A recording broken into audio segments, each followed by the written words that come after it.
Magandang araw mga bata. Bago tayo magsimula sa ating klase, magpapakilala muna si teacher. Ako nga pala, si Teacher Mami, ang isa sa mga kasama niyo ngayong araw. Bago natin aralin ang ating lesson, simulan muna natin sa pagdarasal. Please bow your heads and let us pray.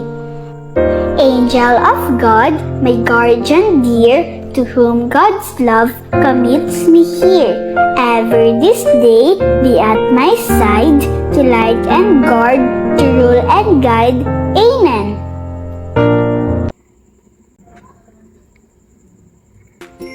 Ngayon tapos na ang ating pagdarasal, simulan natin ang ating pag-aaral. Ang ating topic ngayon ay tungkol sa transfer of learning at Bloom's taxonomy. Unahin na natin ang transfer of learning. Mga bata, pag sinabi natin transfer of learning, ito ay nangyayari kapag ginagamit natin ang mga bagay na natututunan natin dati para makatulong sa bagong lesson o bagong sitwasyon. Ibig sabihin, ina-apply din natin ito sa iba't ibang gawain.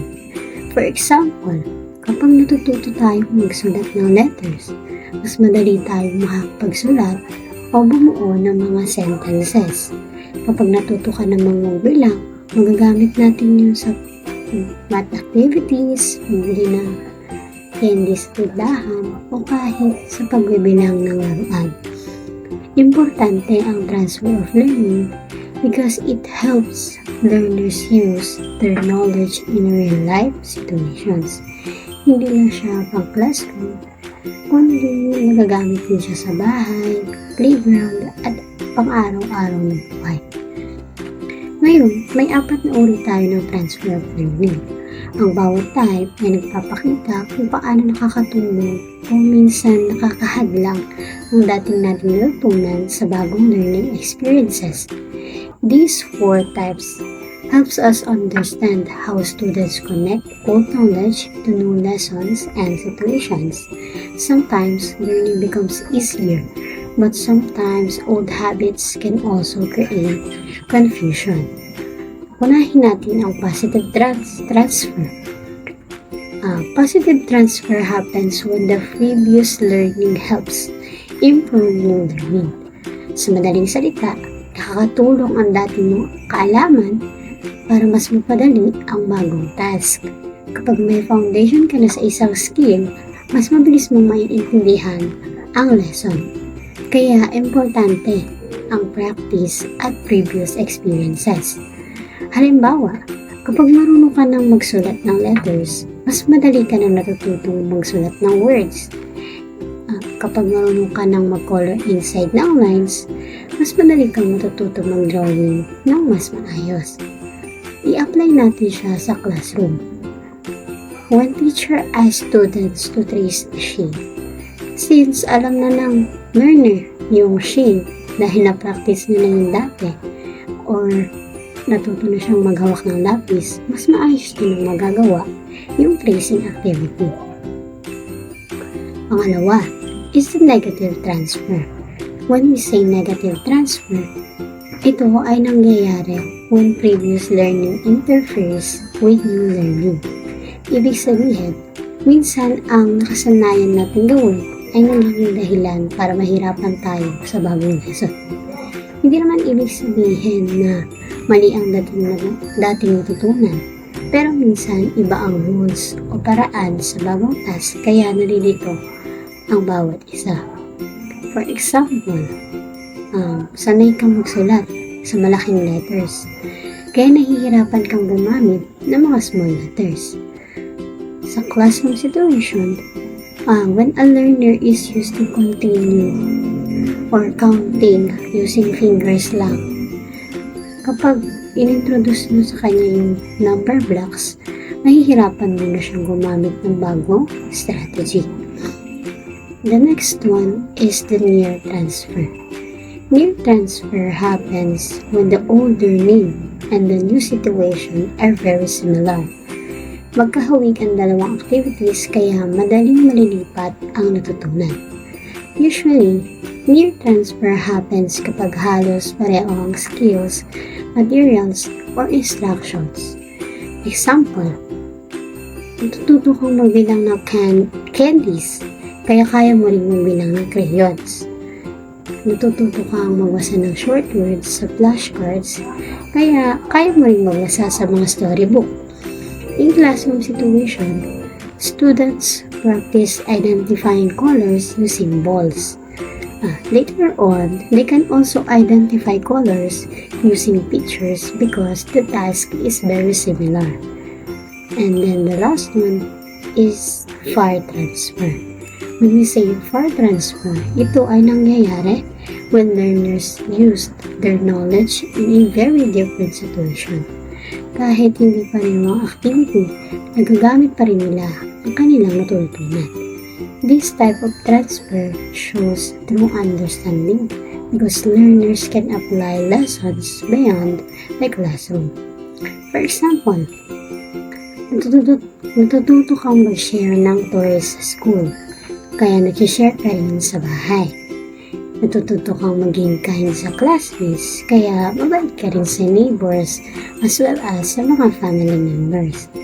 In classroom situation, students learn proper hand washing in school. Then, they also practice proper hygiene pagdating sa kanilang mga bahay. Effective transfer of learning. Effective transfer of learning happens when students truly understand the lesson and can use it in different situations.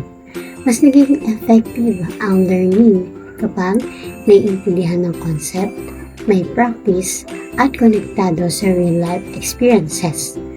Example, the teachers are using fruits to teach counting, using games to teach colors, role-playing, the good manners para ma-adopt ng mga students. Kapag enjoyable and meaningful ang lesson, mas madaling maaalala at magamit ng mga bata. So now, we have factors affecting transfer of learning. May iba't ibang factors na nakakaapekto kung magiging madali o mahirap gamitin ang ating mga natutunan. The first one is the similarity of situations. When we say similarity of situation, mas madaling matuto kapag nakahawig ang activities or magkapareho. For example, writing on paper and writing on the board. Pangalawa, the meaningful learning. Mas madaling maaalala ang lesson kapag connected ito sa real life.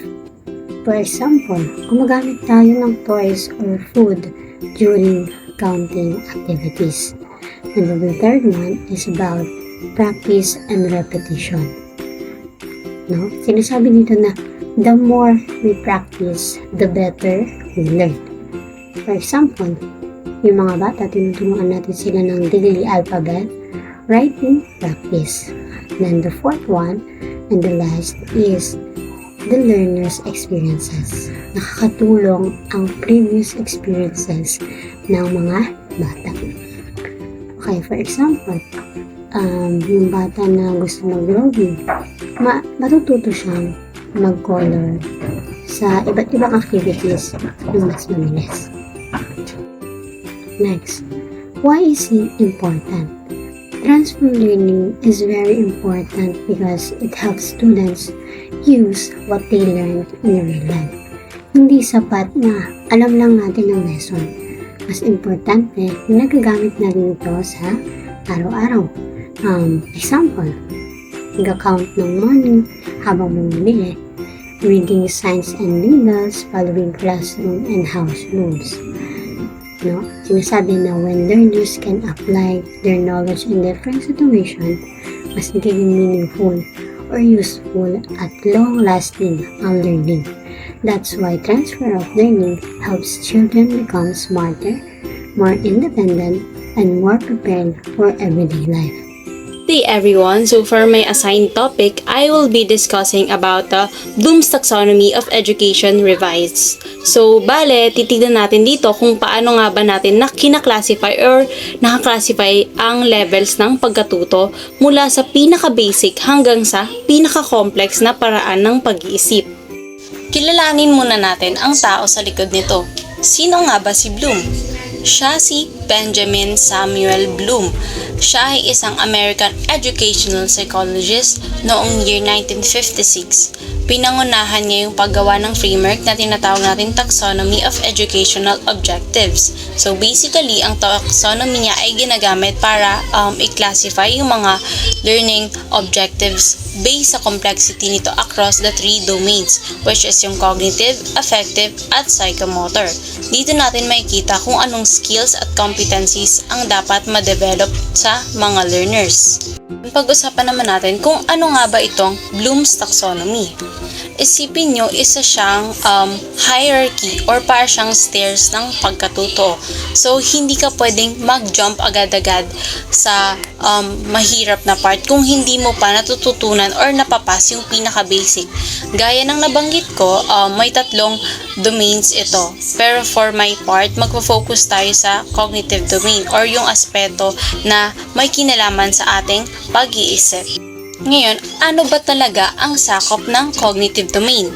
So, it focuses on knowledge, mental skills, at intellectual abilities. So, dito papasok yung kung paano tayo mag-reason out, kung paano tayo nagpa-problem solving, at kung paano gumagana yung critical thinking natin bilang mga student. So, tignan natin itong table na to na pinapakita sa ating slide. So, ito po yung comparison ng original at revised version. So, may mapapansin tayong mga pagbabago. So, isa po sa una nating mapapansin is yung terms mula noun, naging verb form na po siya or action word. Like, halimbawa, kung sa original version, ang unang-unang term is yung knowledge, na sa revised version, naging remember na po. So, bakit nga ba? Kasi, ang pagkatuto ay dapat active. So, may ginagawa dapat ang mga estudyante. Sa pangalawang change naman po or sa pangalawang pagbabago, dito po yung nag-swap yung position ng evaluation at synthesis. Sa revise, yung create na yung nasa pinaka-peak or pinaka-mataas na level. So, ngayon, tignan po natin yung sa original na 6 na level. So, iisa-isahin po natin yan with examples para mas malinaw. So, sa pinakaunang level po, which is yung knowledge, ito po yung pag-recall ng facts or information. Like for example, kabisado mo na po yung date ng Independence Day. Next na level naman po is yung comprehension. So, dito mo na po naiintindihan yung meaning or yung ibig sabihin ng nasa information or yung sa knowledge na natutunan mo. Like for example, kaya mo nang i-explain kaya mo nang i-explain in your own words kung bakit nga ba mahalaga ang Independence Day. Next is yung application. So, dito yung nagagamit mo na yung info sa bagong situation. Next naman is yung analysis, which is dito naman sa level na to is marunong ka nang mag-breakdown ng concepts para makita yung connection ng bawat part. And yung sa synthesis, dito pinagsasama-sama mo yung ideas para makagawa ka ng bago. Next is the evaluation. So, dito po is yung marunong ka nang mag-judge or mag-assess based sa criteria. So now, i-explain ko naman ngayon yung sa revised cognitive domain. So kung mapapansin niyo po dito sa slide, ang level ay nasaan yung action words or naka-verb form na po siya. Kasi kung i-compare po siya sa original version po is noun po yung ginagamit kagaya ng sa knowledge or synthesis. Now, pupunta naman po tayo sa pinakaunang level dito po sa revised version, which is yung remember na dating knowledge. So dito po sa remember, dito yung pag-recall ng information or simpleng memorization lang ng facts. Like for example, yung pag-identify ng parts ng flower and such. Next naman is yung understand. Dito naman po, hindi lang siya yung tipong kabisado mo lang. Dapat naiintindihan mo rin siya and kaya mo na siyang i-explain in your own words. Pangatlo naman is yung apply na dating application.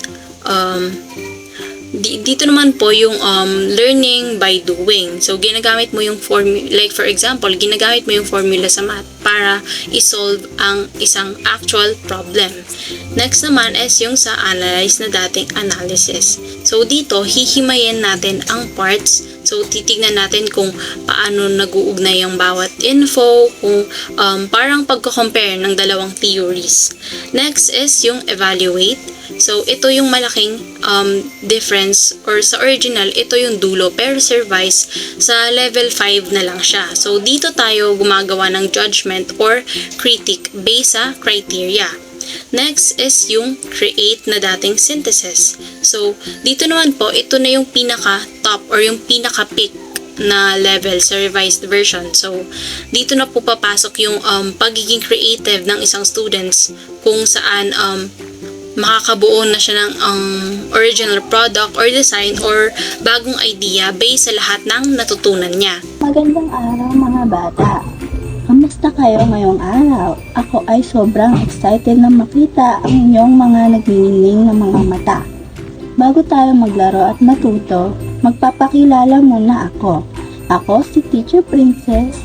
Maaari niyo ba akong batiin ng Hello Teacher Princess? Ang galing! Alam niyo ba mga anak, ang ating lesson ngayong araw ay tungkol sa ating mga damdamin o ang tinatawag nating affective domain. Ibig sabihin nito, pag-uusapan natin kung ano ang nasa loob ng ating mga puso. Alam niyo ba mga bata, na ang ating puso ay parang isang mahiwagang kahon na puno ng iba't ibang pakiramdam. Sa unang slide na ito, pag-aaralan natin ang tinatawag na affective domain. Ito ay tungkol sa kung paano tayo nagiging mabait, kung paano natin minamahal ang ating mga kalaro, at kung paano natin pinapahalagaan ang mga bagay sa ating paligid. Dito natin natutunan ang maging masaya kapag nakakatulong tayo sa iba't iba at mga maging magalang sa pagsasabi ng po at opo. Isipin nyo na ito ang bahagi ng ating pag-aaral kung saan tinuturuan natin ang ating mga puso na maging superhero sa kabutihan. Sa next slide naman, tingnan nyo ang makulay na tatsulok mga bata. Parang isang hagdan patungo sa langit. Ito ang mga baitang kung paano unti-untiing lumalago ang pinakamababang bahagi kung saan tayo ay nakikinig lamang. Habang sa makakakyat tayo sa pinakamataas na bahagi kung saan ang pagiging mabait ay natural na nating ginagawa kahit walang nakatingin. Parang pag-akyat ng slide sa playground. Kailangan natin dumaan sa bawat baitang para masigurado na tayo ay magiging isang batang huwaran at may magandang kalooban sa lahat ng pagkakataon. Ang slide na ito, hihintayin natin ang bawat baitang ng ating hagdan. Una ay ang receiving, kung saan binubuksan natin ang ating mga tenga para makinig kay teacher. Susunod ang responding, kung saan hindi lang tayo nakikinig, kundi sumasali rin tayo sa pagkanta at pagsagot.